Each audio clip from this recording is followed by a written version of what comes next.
Entrer sur le marché du travail en période de récession peut pénaliser toute la carrière. 10 ans. Pendant au moins 10 ans, les jeunes qui quittent l'école ou l'université et entrent sur le marché du travail en période de récession économique seront pénalisés par rapport à tous ceux qui commencent leur premier job en période de meilleure conjoncture économique. Leurs revenus sont inférieurs, de l'ordre de 6% en moyenne. Et plus surprenant, ce sera toujours le cas après 10 à 12 ans. Il s'agit vraiment d'un problème d'enfermement dans un travail qu'ils ont dû accepter à cause de la récession. Que l'entrée des jeunes sur le marché du travail en 2020 sera problématique ne fait pas de doute. Les opportunités d'emploi seront forcément moins nombreuses dans les mois qui viennent. Ce que l'on sait moins, c'est qu'entrer sur le marché du travail en période de récession a en fait des conséquences négatives sur le long terme. Voilà les résultats d'une étude menée, il y a plusieurs années par Bar Cox, professeur d'économie à l'université de Gand et chercheur en économie du travail. Selon lui, ce sont bien les carrières, les trajectoires professionnelles qui sont affectées par la récession. Ces jeunes qui entrent sur le marché du travail prennent des emplois qui ne sont pas à leur niveau. Cela veut dire qu'après un certain temps, ils auront de l'expérience dans un emploi qui est sous leur niveau de diplôme. Et donc après un certain temps, la différence de rémunération peut devenir considérable. Donc il s'agit vraiment d'un problème d'enfermement dans un travail qu'ils ont dû accepter à cause de la récession. Voilà ce qui explique les conséquences sur le long terme. Ces effets, qui ne sont pas les mêmes suivant le niveau d'études, sont persistants dans le temps. La différence, c'est que pour les moins qualifiés, il y a surtout plus de jours de chômage, moins de jours à l'emploi, par manque de possibilité de trouver un travail. Alors que les plus qualifiés voient surtout leurs revenus être plus bas. Pour ceux qui ont un niveau d'études secondaires supérieur, et au-delà, elles ont plus d'attitude de réaction, entre autres, souligne Bruno van der Linden, directeur de recherche au FNRS et professeur à Luc Louvain. Je peux m'attendre à ce que les conséquences soient plus graves. Parce qu'en fait les plus qualifiés peuvent en situation économique difficile plus facilement accepter un emploi où ils sont surqualifiés. Pour ces publics-là, il y a même à court terme un impact négatif sur les revenus annuels d'environ 8%. Cet effet s'estompe, diminue avec le temps, mais reste de 6% inférieur 10 ans plus tard. Les personnes donc plus qualifiées sont plus affectées dans un premier temps. Il y a ensuite une atténuation, mais pas une disparition de l'effet négatif. Le pire est en fait que les effets négatifs décrits sont valables pour des récessions dites normales. C'est-à-dire, quand le chômage est accru de 1,5% et l'effet est persistant et stable pendant une douzaine d'années, précise Bruno van der Linden, l'étude menée à l'époque en Flandre ne pouvait pas aller beaucoup plus loin. La récession à venir sera très probablement plus forte que ce qui a été étudié et les conséquences pour les jeunes, sans doute pires. De combien, dans quelle mesure ce sera pire, c'est difficilement quantifiable aujourd'hui, admet Bar Cox, mais je peux m'attendre à ce que les conséquences soient plus graves que les chiffres déjà énoncés dans les mois qui viennent.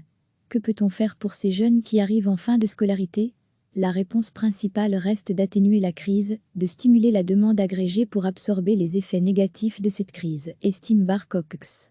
Stimuler l'économie pour éviter un creux trop important. Au-delà, la formation et l'emploi aidé peuvent être des réponses, mais sous condition. L'enjeu n'est pas celui d'emplois aidés de manière générale, mais bien le ciblage précis de ces aides sur les niveaux de scolarité les plus faibles, et uniquement en période récession.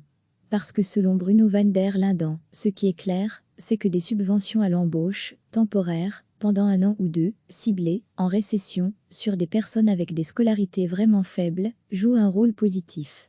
Ces effets positifs sont avérés en France, en Suède, en Belgique. Si on utilise la même recette pour des scolarités supérieures par contre, l'effet favorable tend vraiment à diminuer, voire à disparaître. Le risque ? Des effets d'aubaine. Parce qu'il faut éviter les caricatures pour Bruno van der Linden, même en période difficile, il y a des embauches. Pour ceux qui ont une formation pointue à la sortie des études, il y aura sans doute suffisamment d'opportunités, ce n'est pas un bon usage des moyens publics, rares, que de subventionner l'embauche, pour autant que les mesures utiles soient prises au niveau macroéconomique. Quand cela a du sens, une prolongation pour 1 an de la formation est aussi envisageable, des bourses pour les moins qualifiés qui normalement devraient terminer leurs études. C'est sans doute le moment de les stimuler plus qu'en période normale, suggère Bar Cox. Attendre que le gros de l'orage soit passé et rentrer sur le marché du travail, un peu plus tard, en ayant une formation améliorée. Mais là aussi, les détails et le ciblage ont toute leur importance. Le complément d'études sera-t-il porteur ? Le principal reste en fait de se rendre compte que la situation de nombreux jeunes va être problématique dans les mois qui viennent. Pour ceux qui sortent du système scolaire, sans soutien financier de leur famille, et qui pendant un an n'auront droit en principe à aucune allocation de chômage, période d'attente oblige. Il y a là pour Bruno van der Linden un enjeu de soutien via les CPAS ou d'autres institutions, parce qu'un véritable risque de situation financière intenable. Et pour Bar Cox, il serait normal de raccourcir, même temporairement, la période d'attente. 10 ans. Pendant au moins 10 ans, les jeunes qui quittent l'école ou l'université et entrent sur le marché du travail en période de récession économique seront pénalisés par rapport à tous ceux qui commencent leur premier job en période de meilleure conjoncture économique. Leurs revenus sont inférieurs, de l'ordre de 6% en moyenne. Et plus surprenant, ce sera toujours le cas après 10 à 12 ans. Il s'agit vraiment d'un problème d'enfermement dans un travail qu'ils ont dû accepter à cause de la récession. Que l'entrée des jeunes sur le marché du travail en 2020 sera problématique ne fait pas de doute. Les opportunités d'emploi seront forcément moins nombreuses dans les mois qui viennent. Ce que l'on sait moins, c'est qu'entrer sur le marché du travail en période de récession a en fait des conséquences négatives sur le long terme. Voilà les résultats d'une étude menée il y a plusieurs années par Bar Cox, professeur d'économie à l'université de Gand et chercheur en économie du travail. Selon lui, ce sont bien les carrières, les trajectoires professionnelles qui sont affectées par la récession. Ces jeunes qui entrent sur le marché du travail prennent des emplois qui ne sont pas à leur niveau. Cela veut dire qu'après un certain temps, ils auront de l'expérience dans un emploi qui est sous leur niveau de diplôme.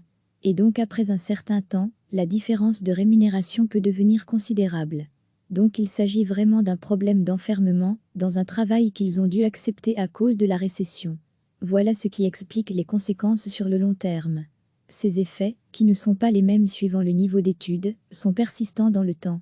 La différence, c'est que pour les moins qualifiés, il y a surtout plus de jours de chômage, moins de jours à l'emploi, par manque de possibilité de trouver un travail. Alors que les plus qualifiés voient surtout leurs revenus être plus bas. Pour ceux qui ont un niveau d'études secondaires supérieur, et au-delà, elles ont plus d'attitude de réaction, entre autres, souligne Bruno van der Linden, directeur de recherche au FNRS et professeur à Luc Louvain. Je peux m'attendre à ce que les conséquences soient plus graves. Parce qu'en fait les plus qualifiés peuvent en situation économique difficile plus facilement accepter un emploi où ils sont surqualifiés.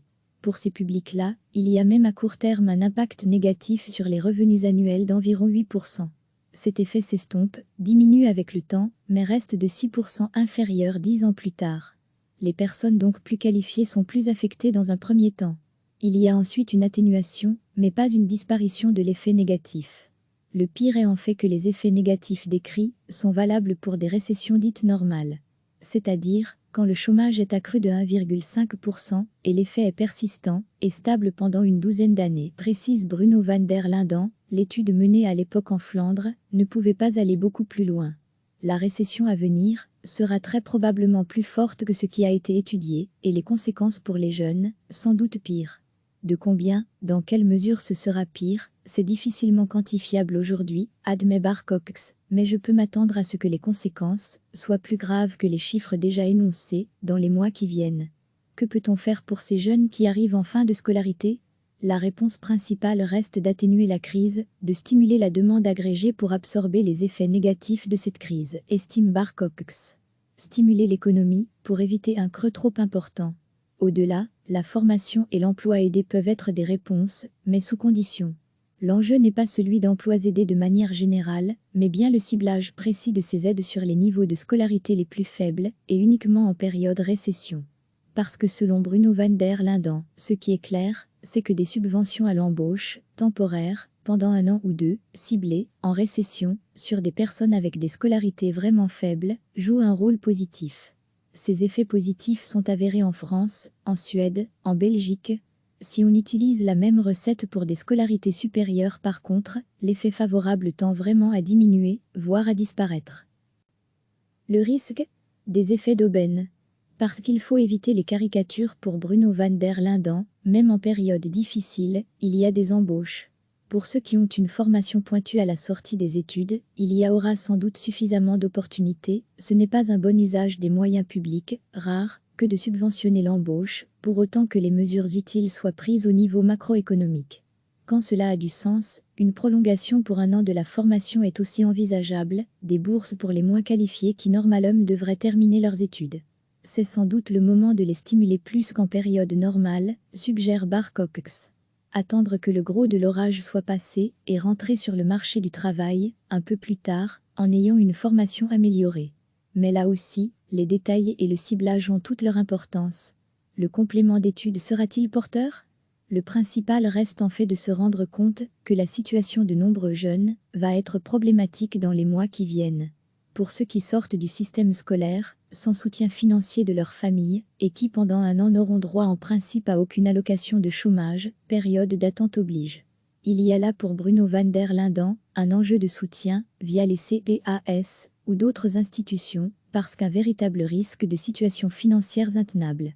Et pour Bar Cox, il serait normal de raccourcir, même temporairement, la période d'attente. Cliquez sur s'abonner pour recevoir les dernières nouvelles.